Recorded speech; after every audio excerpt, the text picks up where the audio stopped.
Hola Dano, bienvenido a este espacio de Colegas y Partners, ¿cómo estás? Súper bien, gracias por la invitación. Bueno, excelente. Dano, como CEO de Avenida, ¿cómo empezó la empresa y cómo fueron estos años en la evolución del negocio? La empresa empezó hace ya casi 6 años. Nosotros técnicamente compramos una compañía que había antes que se llamaba Avenida.com y la relanzamos de un formato de e-commerce a un formato de marketplaces marca blanca. Ahí le cambiamos el nombre de Avenida.com a Avenida Más, no muy creativos, pero hicimos ese primer cambio y empezamos a crecer inicialmente en Argentina y hoy operamos en Argentina, Colombia, México y Venezuela. Excelente. A ver, contanos qué es un marketplace bancario y cómo tiene lugar entre gigantes como Mercado Libre, Amazon, Falabella, Walmart. Bien, los marketplaces bancarios inician, si querés, desde el lado de la corriente más de lealtad, de loyalty o rewards, con el famoso programa de puntos. Esos programas de puntos, a medida que van evolucionando de tener uno o dos proveedores, se van convirtiendo en un marketplace, en donde compiten quizás 200, 300 o miles de proveedores. Y creo que la diferencia principal que hay en términos de cómo puede estar hoy coexistiendo con Mercado Libre, Amazon y otros tantos, es que estos bancos tienen de por sí una cartera cautiva de clientes que tiene una necesidad insatisfecha o quizás que busca suplir esa necesidad y que lo que necesita es lo que el banco le puede dar, que generalmente es un acceso a financiación, algún tipo de beneficio desde el lado de una herramienta tipo producto o servicio financiero. ¿Y este tipo de producto es solo para marketplaces bancarios o algún otro tipo de industria los puede usar?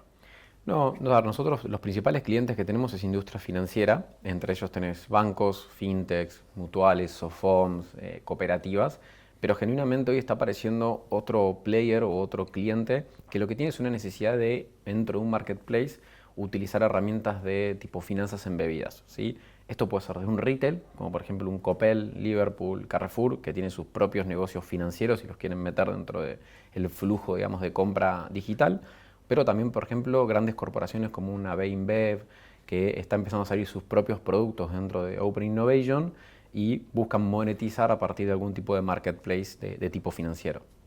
Muy bien. ¿Y cuáles son sus principales clientes y qué hacen para cada uno de ellos? Los principales clientes que tenemos suelen ser los bancos y sobre todo los bancos de gran tamaño.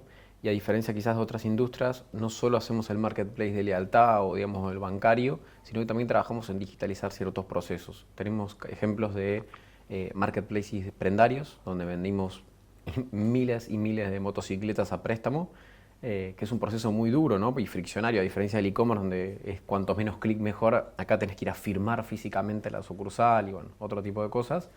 Hemos hecho lo mismo también para hipotecarios, para automóviles. Son procesos que quizás muchas veces los bancos necesitan digitalizar y nosotros tenemos una herramienta que lo permite. Y un ejemplo súper interesante es el del B2B, donde de repente el banco le quiere dar algún tipo de acceso a una pequeña o mediana empresa a comprarle a otra y nosotros le hacemos esos marketplaces. La verdad que esos ecosistemas terminan generando aún más retroalimentación de soluciones para esos bancos. Muy bien. Y desde que arrancaron, ¿cuáles considerás que fueron los principales desafíos de la empresa? Independientemente de la historia que teníamos detrás de haber comprado una compañía en una situación bastante particular, que había que reconvencer a los sellers a vender, cuando nosotros empezamos, quizás el e-commerce en sí en Latinoamérica existía el famoso tienda oficial y demás, pero a medida así como crecía la industria, nosotros también íbamos convenciendo a otros players a sumarse, ¿no? Digamos, a nivel regional te pasaba que quizás marcas grandes como Whirlpool, Samsung, quizás no tenían una política clara de venta directa a través de marketplaces. Hoy ya es común e incluso tienen distribuidores súper afilados o bueno, integrados a través quizás de Producteca que les simplifica la vida. En ese momento no teníamos esa facilidad de subir sellers. Y por otro lado también creo que recién hoy en algunos países de Latinoamérica nuestro modelo de negocios está comiendo mucho share de mercado a nivel de e-commerce. El mejor ejemplo quizás es Argentina, que digamos, ustedes lo conocen un montón y el marketplace bancario avanzó casi 30, 40 puntos en algunos eventos de lo que es el e-commerce de Argentina. Entonces nos costó también como explicar nuestro modelo de marketplace, no solo a la industria por decirlo de una forma, sino también a nuestro propio cliente, que quizás estaba acostumbrado al programa de puntos o al canje de las millas, y nosotros veníamos con una propuesta mucho más grande en ese momento. Muy bien. Y a ver, en Argentina, como comentabas recién, este modelo explotó. ¿En qué otros países de la región funciona y en cuáles no? ¿Y por qué crees que todavía no arrancó en esos? Creo que es bastante parecida a la historia de acá. En 2017, 2018 todavía el e-commerce estaba despegando a tasas muy buenas, pero no había modelos más que los clásicos marketplaces puros, o un mercado libre, digamos, en ese sentido. México y Colombia son grandes países que están hoy empezando en esa curva de crecimiento súper, digamos, casi que te diría, más que una curva, termina siendo una recta, donde muchos de estos modelos están empezando a aparecer. Un país que no deja de sorprender es Venezuela, por ejemplo, que tiene una sociedad de consumo y una necesidad, digamos, de crecer en estos formatos de compra e-commerce. Sí hay todavía países donde quizás nos está costando ver el despegue, quizás un Ecuador, Bolivia, Perú, pero no quita que sea cuestión de tiempo y que va de la mano con el crecimiento del e-commerce. Creo que hay como dos grandes puntos que hacen que esto crezca. El crecimiento del e-commerce per se, que hace que la gente se acostumbre a comprar online, que los sellers vendan online, y del otro lado tiene que ver también con el crecimiento de las fintechs o el desafío que le dan las fintechs, las wallets y demás a los bancos, y estos reactivan mucho a partir de herramientas como las nuestras. Y yendo un paso más allá, LATAM versus el mundo. ¿Cómo ves este modelo en otros países, otros continentes? A ver, esto surge en sudeste asiático, digamos, y que normalmente mucho de lo que nosotros consumimos en Latinoamérica suele ser bastante parecido a lo que sucede allá. Empezó, yo diría, entre 2007 y 2015 a haber cada vez más bancos, a diferencia de acá que la mayoría de los bancos lo hacían con marca propia, digamos, utilizando la marca de la entidad como parte de la propuesta. Allá habían ejemplos de ese estilo y había otros ejemplos donde de repente compraban pequeños e-commerces y los relanzaban bajo marketplaces con finanzas embebidas. Yo creo que Latinoamérica tiene hoy la posibilidad de crecer porque tiene todo lo necesario, digamos. Tiene el crecimiento del e-commerce volando por todos lados, la necesidad de financiación, que es algo que recurren todos los latinos, o sea, con cuota, con o sin interés, o un préstamo o lo que fuese, lo necesitas, entonces eso es muy importante. Y por todo tiene que ver con la ebullición de las fintechs o competidores a la industria financiera tradicional y con el crecimiento, quizás el mejor ejemplo es México, de cosas como el Open Finance, que es un concepto súper fuerte, donde empiezan a competir mucho más abierto, hay interoperabilidad y demás. Todo se está dando para que Latinoamérica crezca sumamente fuerte en los próximos 5 años. O sea, vos lo que estás diciendo es, Asia viene mucho más adelantado que Latinoamérica, que tiene como mucho potencial, y Estados Unidos y Europa, ¿cómo los ves?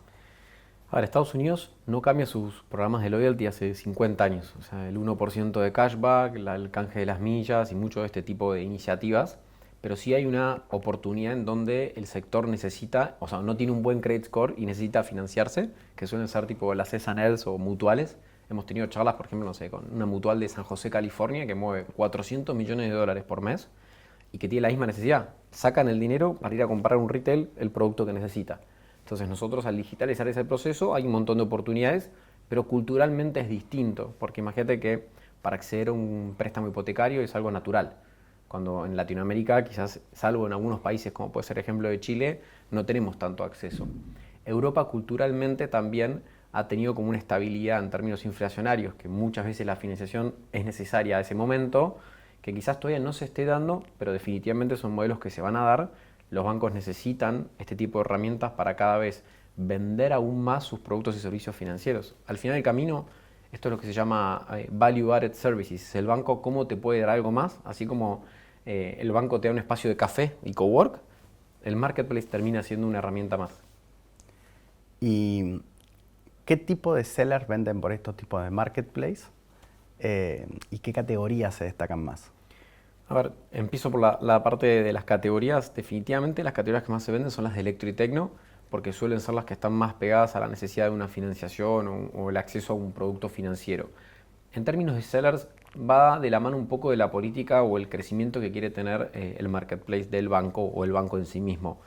Generalmente tenés sellers más bien de productores, importadores, distribuidores, pero no quita que los retails mismos compitan dentro. O sea, sorpresivamente hay marketplaces vendiendo dentro de marketplaces financieros y a veces hasta con mejor propuesta dentro del canal externo y no de su canal. Pero también tenemos ejemplos donde quizás en algún país hemos desarrollado hasta microemprendedores, donde tenés una chica que vende sus composteras a través de la tienda y es un vendedor muy bueno y opera súper bien. Y, a ver, los marketplaces tradicionales tienen ciertas palancas, envío gratis, precios, promoción. en los marketplaces bancarios son las mismas o cambian? A ver, tenemos las mismas necesidades que cumplir o experiencia de compra que satisfacer. Definitivamente los bancos o incluso muchas veces las entidades financieras empiezan por dar algo que quizás el resto no lo puede dar tan fácil o en términos de costo no lo puede dar, que es la financiación con o sin interés. Puede ser un préstamo, puede ser pagar con tarjeta financiando o no.